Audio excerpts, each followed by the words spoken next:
Hello friends, profit and loss के इस question को चुटकियों में कैसे सॉल्व करते हैं ये देखते हैं। हमें दिया हुआ है कि एक दुकानदार 4800 रुपए में एक बैग बेचता है जिससे उसे 20% का नुकसान होता है। ठीक है, मतलब 4800 रुपए दिया हुआ है किसी चीज का सेलिंग प्राइस, कोई बैग है उसका सेलिंग प्राइस दिया हुआ है, अगर वो 20% का नुकसान होता है उस पर, इस पर उसे 20% का नुकसान होता है। और हमें लॉस या प्रॉफिट किस पर होता है?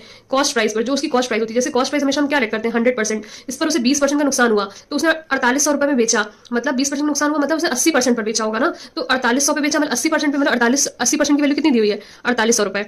ठीक है, और क्या बोला है आगे? यदि वही बैग वो 6600 में बेचे तो उसे कितने प्रतिशत का लाभ या हानि होगी? तो ठीक है, 6600 में बेचे, अभी हमें पता नहीं उसको प्रॉफिट होगा या लॉस होगा, कुछ कंफर्म नहीं है हमें। अगर 100 से प्लस में आएगा तो उसे प्रॉफिट होगा, ऑब्वियसली बात है। सीपी से अगर कोई 120% आता है तो उसे 20% का प्रॉफिट हुआ होगा, और अगर 90% 70% आता है तो उसको लॉस हुआ होगा। 100 से कम तो लॉस, और 100 से प्लस तो प्रॉफिट।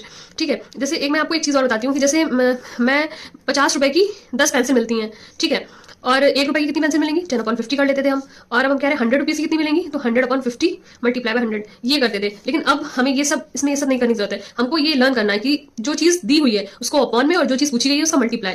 तो देखिए यहाँ पे हमें जो 4800 वैल्यू दी गई है तो इसको क्या करेंगे? अपॉन में, ये मैंने आपको समझाने के लिए बताया, और जो पूछा गया है उसको मल्टीप्लाई करेंगे।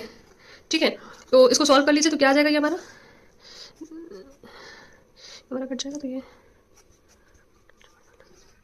110% आ गया। इसका मतलब 100 से ऊपर आया है तो क्या हुआ? हमें 10% का प्रॉफिट हुआ है। ठीक है, इसको 110% ऑफ, ये सीपी है। ठीक है, सीपी का 110% है तो 100% क्या होता है? सीपी होता है उस पर, मैंने बताया था ना, अगर प्लस का आया 100 के ऊपर तो क्या होगा? ये हमारा प्रॉफिट होगा। 10% का उसको क्या हुआ है? प्रॉफिट हुआ है। Thank you for watching. और वीडियोस देखने के लिए आप मेरे चैनल को सब्सक्राइब करिए, लाइक करिए, शेयर करिए।